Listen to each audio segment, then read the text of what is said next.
श्री गणेशाय नमः। ओम श्री गुरुवे नमः। आज की भगवत चर्चा स्वामी श्री राम सुखदास जी के लेख प्रवचन भक्ति की सुलभता इस पर आधारित है। स्वामी जी कहते हैं, आज के इस समय में मनुष्यों को परमार्थ साधन के लिए समय का मिलना बहुत ही कठिन होता जा रहा है। साथ ही साथ केवल भौतिक उद्देश्य हो जाने के कारण जीवन भी अनेक चिंताओं से घिरकर दुखमय हो गया है। ऐसी अवस्था में कृपालु ऋषि मुनि एवं संत महात्माओं द्वारा त्रिताप संतप्त प्राणियों को शीतलता तथा शांति की प्राप्ति कराने के लिए एवं परम कल्याण के लिए मुख्यतः ज्ञान योग, भक्ति योग और कर्म योग के साधन कहे गए हैं।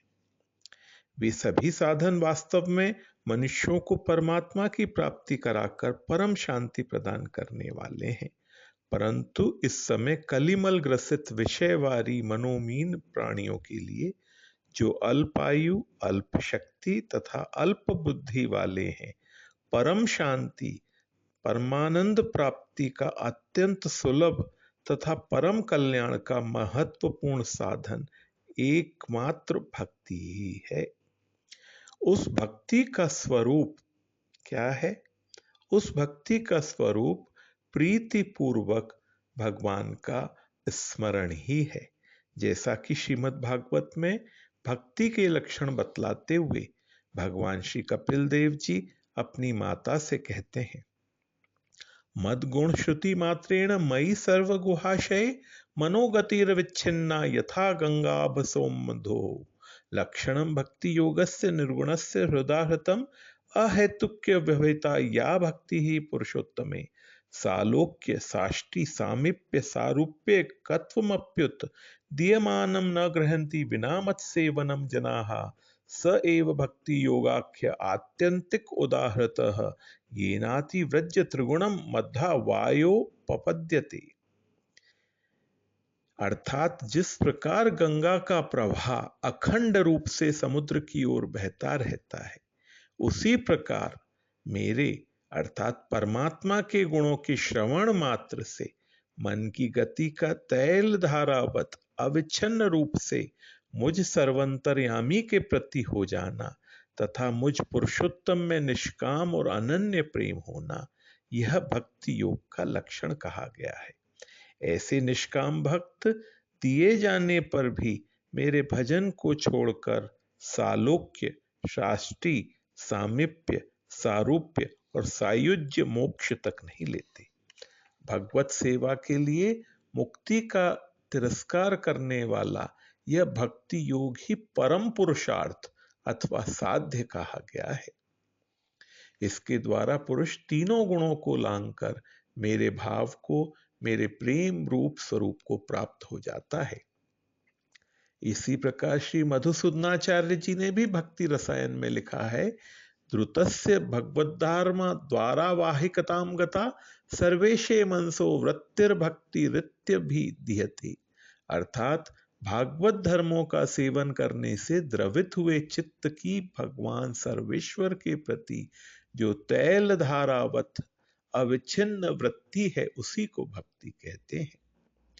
उपयुक्त पदों से सिद्ध होता है कि अनन्य भाव युक्त भगवत स्मृति ही भगवत भक्ति है।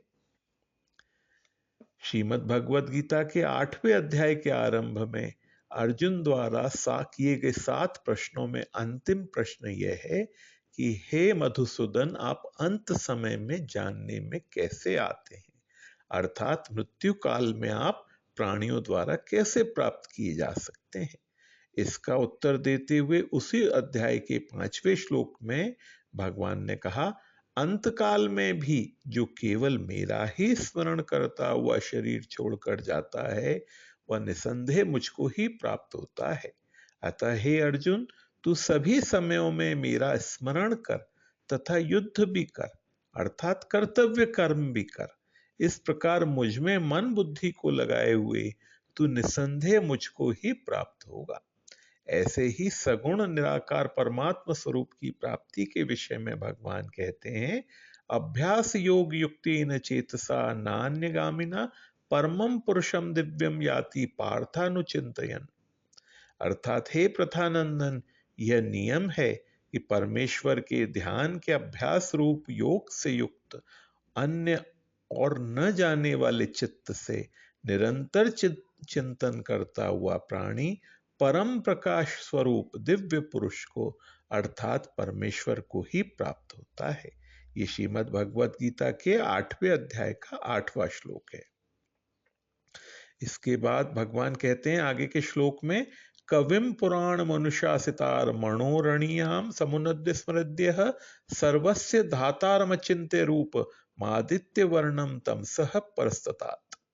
अर्थात जो पुरुष सर्वज्ञ, अनादि, सबके नियामक, सूक्ष्म से भी सूक्ष्म, सबके धारण पोषण करने वाले अचिंत्य स्वरूप, सूर्य के सदृश नित्य चेतन प्रकाश स्वरूप एवं अविद्या से अति परे शुद्ध सच्चिदानंद घन परमात्मा को स्मरण करता है, वह परम पुरुष परमात्मा को ही प्राप्त होता है।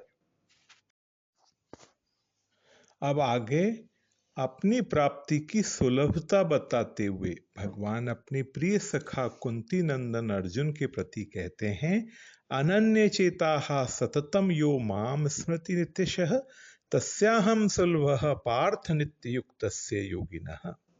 ये श्रीमद् भगवत गीता के 8वें अध्याय का 14वां श्लोक है।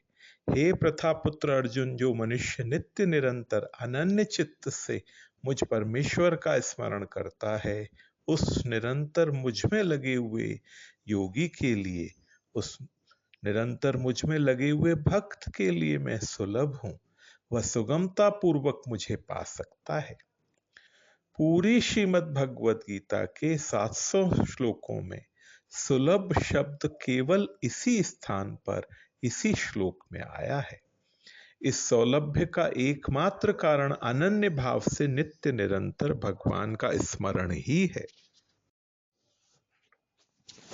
आज तक हमने भगवत स्वरूप के संबंध में जैसा कुछ शास्त्रों में पढ़ा सुना और समझा है, तदनुरूप ही उस भगवत स्वरूप में अटल श्रद्धा रखते हुए भगवान के शरण होकर उनके महामहिमशाली परम पावन नाम के जप में तथा उनके मंगलमय दिव्य स्वरूप के चिंतन में तत्परता पूर्वक लगना चाहिए और यह दृढ़ विश्वास रखना चाहिए कि उनके स्वरूप विषयक हमारी जानकारी में जो कुछ भी त्रुटि है, उसे वे करुणामय परम हितैषी प्रभु अवश्य अपना सम्यक ज्ञान देकर पूर्ण कर देंगे।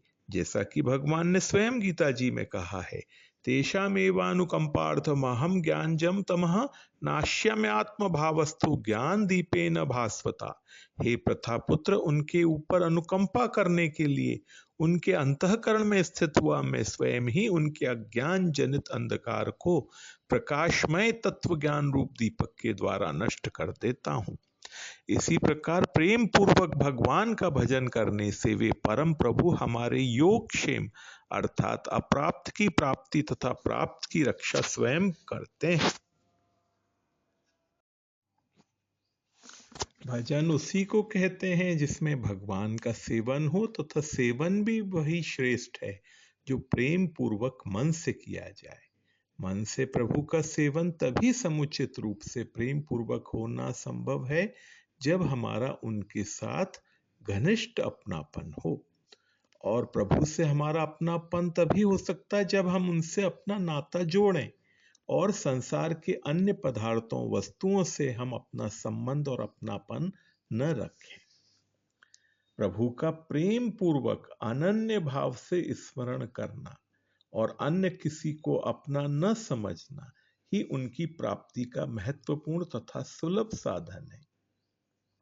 बाकी सभी व्यक्ति वस्तु अपनी सेवा के लिए है, जिससे जैसा भगवान ने नाता दिया है उसकी सेवा करना है, लेकिन प्रेम पूर्वक अनन्य भाव से स्मरण केवल प्रभु का ही करना है। मैं सेवा करने के लिए समस्त संसार का होते हुए भी वास्तव में एक परमात्मा के सिवा अन्य किसी का नहीं हूं, इस प्रकार का दृढ़ निश्चय ही प्राणी को अनन्य चित्त वाला बनाने में परम समर्थ है। जिसकी धारणा में श्री भगवान के सिवा अन्य किसी के प्रति महत्व बुद्धि नहीं है, वही अनन्य चित्त वाला, अनन्य भाव से स्मरण करने वाला है। नित्य निरंतर अब एकमात्र अपने उन परम हितैषी प्रभु के साथ ही अपना संबंध जोड़ना चाहिए, जो प्राणी मात्र के परम सुहृद एवं अकारण कारुणिक हैं, तथा उन्हीं से ममता करना चाहिए।